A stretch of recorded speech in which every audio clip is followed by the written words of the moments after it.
Et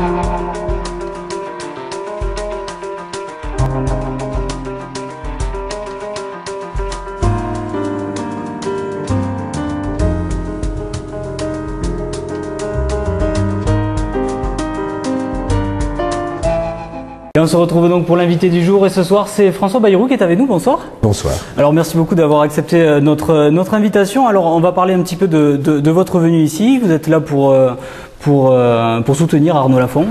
Arnaud Lafont qui a été élu par les militants, c'est une première. Oui, c'est une première et c'est très bien comme ça. Arnaud Lafont, c'est quelqu'un de formidable. Il a été, à l'âge de 25 ans, le plus jeune maire d'une commune de plus de 10 000 habitants en France, d'une ville importante. Le plus jeune de toute la France. Et il a été réélu, et il a été reconnu par ses concitoyens.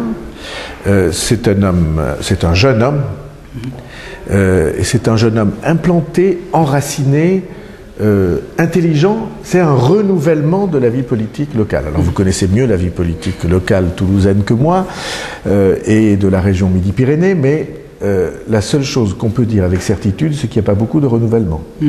C'était une évidence du coup, Arnaud Lafont. Voilà, et donc Arnaud Lafont, pour moi, c'était une évidence, mais vous savez, c'est...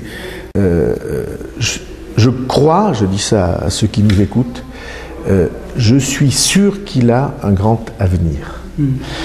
Il y a besoin pour cette région d'hommes politiques qui aient un grand avenir. Donc je suis très content qu'on ait fait ce choix et que ce choix rassemble autour de lui beaucoup de personnalités, de sensibilités différentes. Bon, c'était pas gagné ici dans la région quand même. Parce qu'aujourd'hui, il y a quand même 5 coprésidents, enfin c'est normal. Pas gagné. C'était pas des coprésidents, c'est pas exactement ça. Mais enfin, oui. Mettons, il y a en effet des responsables qu'on a voulu en équipe plutôt que solitaires. Alors quelquefois ça fait des tensions, et je me suis laissé dire qu'en Haute-Garonne, il y en avait eu quelques-unes autrefois. Mais vous voyez, quand vous trouvez une personnalité capable de rassembler, et que cette personnalité, elle est jeune, elle est dynamique, et bien tout d'un coup, les choses se remettent dans l'ordre. Et c'est très bien comme ça. Il y a une alchimie de la politique. Ouais. Il y a un mystère de la politique. C'est ceux qui ont, on appelle ça charisme, particulier, qui font que tout d'un coup, quand ils parlent, on les écoute. Ils n'ont pas besoin de parler plus fort que les autres. Quelquefois même, ils peuvent parler plus bas que les autres. Mais quand ils parlent, dans leur regard, dans leurs mots, vous voyez une profondeur. Tout à l'heure, juste avant votre entretien, on avait une conférence de presse. Et il y a des journalistes très expérimentés qui étaient là. Et il y en a quelques-uns très expérimentés que j'ai vu venir avec une lueur de « bon, c'est un jeune qu'on va découvrir, c'est sympathique ». Et puis quand il a parlé, Arnaud Lafont, tout d'un coup, ils se sont dit, ça se lisait dans leurs yeux comme dans un livre ouvert, ils se sont dit, mais celui-là, il a travaillé les dossiers, connaît vraiment, et il a des idées originales. Bon, de toute façon, moi, quand je vois ça, je trouve ça très bien. On va le recevoir sur notre antenne dans pas longtemps. Quels sont vos objectifs, vous, dans cette campagne? On va l'axer plus particulièrement sur Midi-Pyrénées. On va dire 2 choses. La première chose, c'est qu'il faut avoir des objectifs avec humilité, et la deuxième, c'est qu'il faut les avoir avec ambition.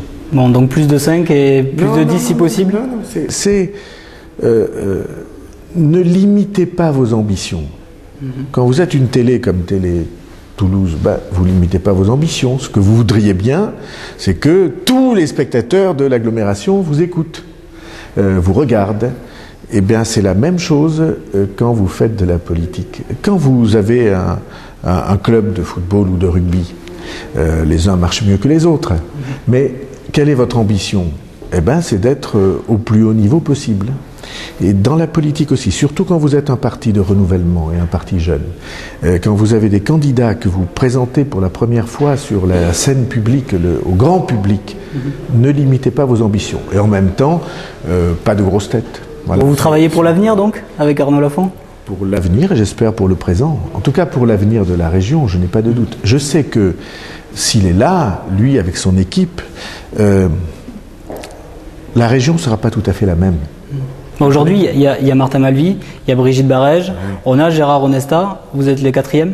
Eh bien, on est 4 dans le jeu et c'est très bien comme ça. Puis après, on fait la course et on voit qui est le plus. Question, hein. On voit qui est le plus, qui répond le mieux aux attentes des citoyens, des électeurs et même aux attentes qui n'ont pas encore formulées, parce que la campagne, elle fait que commencer. À peine. Disons qu'elle est commencée pour vous, les journalistes, elle est commencée pour les hommes politiques, elle est commencée pour les professionnels, pour les experts. Elle n'est pas du tout commencée dans la table de famille ou au bistrot, ou à l'usine. Là, elle n'est pas encore commencée. Et notre objectif pour nous, c'est être présent quand vraiment les gens se demanderont, mais au fond, qu'est-ce que je peux faire? On a un premier tour. Au fond, pour mes enfants, pour moi, qu'est-ce que je peux faire qui change un peu les choses? Et je suis persuadé que dans ce cas-là, le visage de Arnaud Lafont sera pour eux quelque chose, un plus pour l'avenir. Bon, jusqu'à maintenant, vous avez récupéré pas mal de déçus de gauche. Aujourd'hui, il y a pas mal de déçus de droite ici dans cette région. Vous pensez que vous pouvez les récupérer? Oui, je pense aussi. Il y a, bon, vous avez vu, hein, je suis un homme du centre. Tout à l'heure, des élus étaient là qui venaient du radicalisme, du centre-gauche, on va dire. J'ai connu, j'ai été un ami de Dominique Baudis, il y avait un centre-droit puissant. Tout ça, un jour pour moi, est appelé à se regrouper.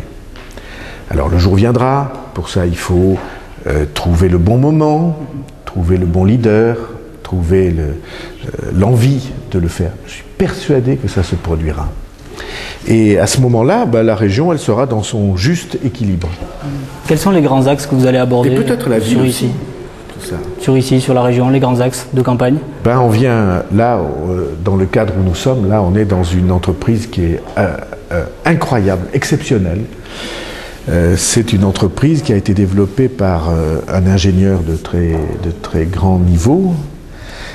Cette entreprise, elle est unique au monde. C'est un laboratoire de recherche qui traite pour les satellites, pour les lanceurs, pour les avions, pour les voitures et même pour les chaussures. Tous les problèmes de vibration. Parce que, comme vous savez, si vous ne faites pas attention aux vibrations, quand vous prenez un fil de fer, vous le pliez comme ça, et au 8e coup, il casse.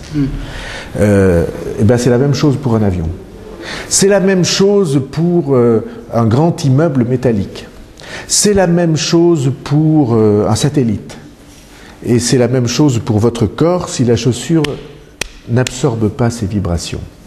Eh bien, cette entreprise-là, elle a trouvé des secrets qui sont aujourd'hui recherchés par le monde entier. Et ils sont 12 ingénieurs. Et c'est à Toulouse. Pour en arriver à vos axes de campagne? C'est un axe de campagne. Parce que si on veut régler la seule question ou la principale question qui se pose, qui est comment on va offrir de l'emploi aux gens, eh bien, si on veut faire ça, alors il faut qu'on agisse comme avec les arbres dans des forêts. Une forêt, c'est un ensemble d'arbres. Il y en a qui naissent, il y en a qui grandissent, il y en a qui meurent, mais il faut pouvoir remplacer ceux qui meurent.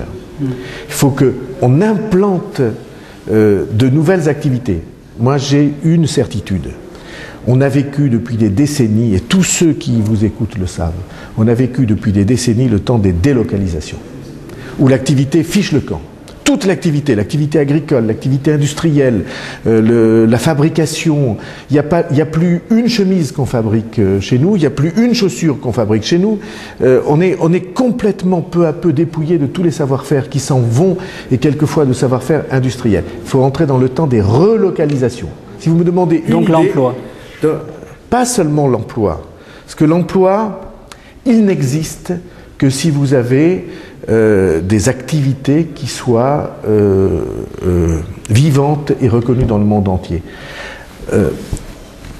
Je me faisais une réflexion. Vous savez que la France vient de perdre le marché des centrales nucléaires d'Arabie Saoudite par la Corée du Sud.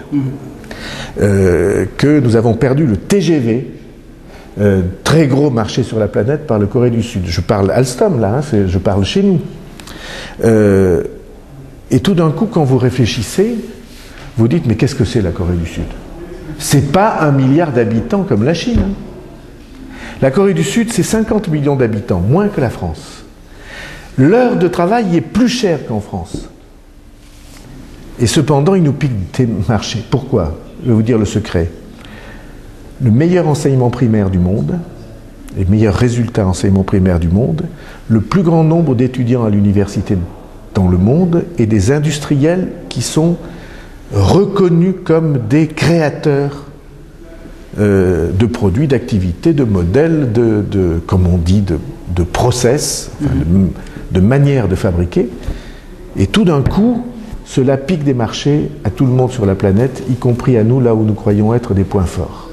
C'est ça qu'il faut viser comme modèle. Et dans ce genre de choses, une région, bien elle devrait faire qu'une entreprise comme celle-ci, celle dont je viens de vous parler, elle soit connue du monde entier. Or, personne ne la connaissait, y compris souvent pas les élus locaux. Vous voyez comment on peut inventer une politique qui soit une politique d'attaque active. Au rugby ou au football, il faut savoir défendre, mais il faut savoir attaquer. Et depuis trop longtemps, on est en défensive, et moi je propose qu'on soit en offensive, et pour ça il faut des élus nouveaux, des gens proches et sympathiques, mais qui aient une autre vision. Bon, mais on restera sur cet axe en tout cas. Merci beaucoup d'avoir accepté notre invitation. Juste une chose, vous revenez dans la région avant les élections? Oui. Bon, ben on vous attendra de pied ferme. Nous on se retrouve pour un nouvel invité du jour dès demain. Bonne journée sur Toulouse Info.